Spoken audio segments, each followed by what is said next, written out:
All right, this is concerning. Almost 100,000 violent crime offenders have been released on parole since 2016 without submitting a DNA sample. Action Society has written to the President and the Commissioner of Police to demand the implementation of the Forensic Procedures Act.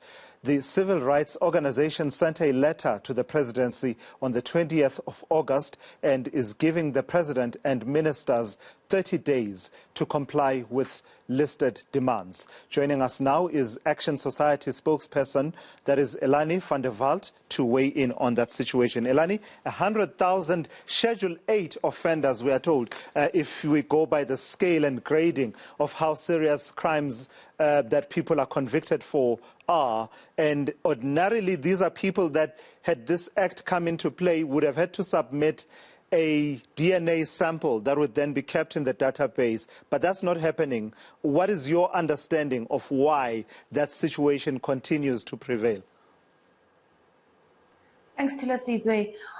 Well, our understanding is that it's just basically a lack of resolve from the Presidency, the Minister of Police and the Minister of Correctional Services to actually implement this act. The National Forensic Database was established in 2015. And from then, it's been struggling to get off the ground. So the Act actually requires that a DNA sample is being taken from a Schedule 8 offender. So just to clarify that, that's murderers and rapists, people who are arrested for assault, sexual assault, human trafficking. And they have to submit, the Act says that they have to submit a DNA buccal sample. And the law has actually just not been promulgated by the President yet. So there's nothing on the ground forcing or enforcing this DNA buccal sample to be taken, and people are being released on parole without submitting a DNA sample. So just for clarity then, Lanie, this act went through all the processes in Parliament and landed on the President's desk. Is it your understanding that it's now an act, no longer a bill? He has signed it, but all that's remaining is for him to proclaim a date for its full implementation? Well, yes, it's been dragging for almost 7 years. So it should have been promulgated at that time already. At that time, the excuse was that they didn't have the infrastructure or the consumables or trained personnel to actually effect the DNA buccal samples. But that was 7 years ago, and it's just been dragging. It's been dragging in Parliament. So, I mean, when you watch Hollywood shows, they will tell you about CODIS, which is the FBI version, where, there's a database of offenders, shows like, Special Victims Unit, Law and Order. On the shows, it's pretty quick, but in real life, I imagine that it's pretty complex, this whole process. But it does help. Ours would be called the NFDD.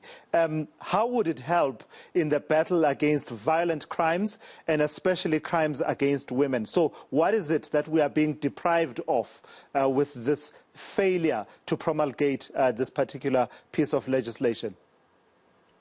So if you have a look, Sizwe, at the number that they've given of people between 2016 and 2019, it's 96,875 offenders that have been released on parole without a DNA buccal sample. If you break that down, 91,778 of those are male offenders, which just it strokes with a picture of the scourge of GBV that we're facing in the country.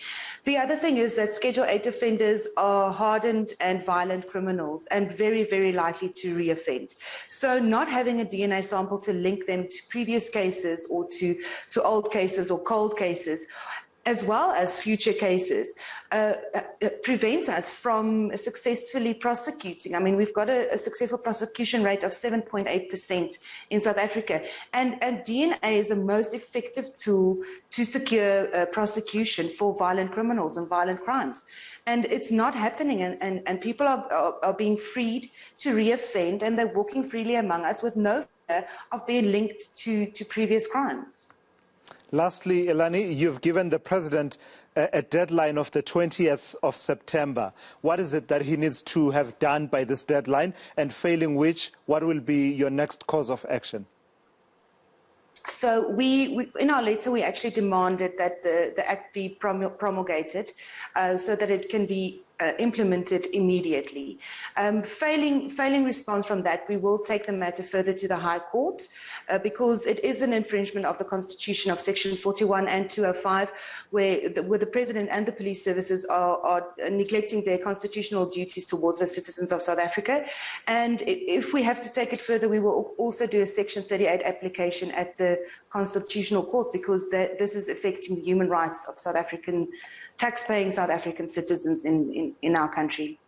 All right, I've got to thank you for your time. We'll touch base again after the expiry of the deadline. Thank you. That is Lanie van der Walt from Action Society. They're talking to us about this concerning situation around this law, Forensic Procedures Amendment Act, which would require that violent offenders have a DNA sample taken and it's added to the national database. But it would seem it's just been sitting on the president's desk without a promulgation date of when it will become effective. I suspect we need more by way of this conversation, especially with government.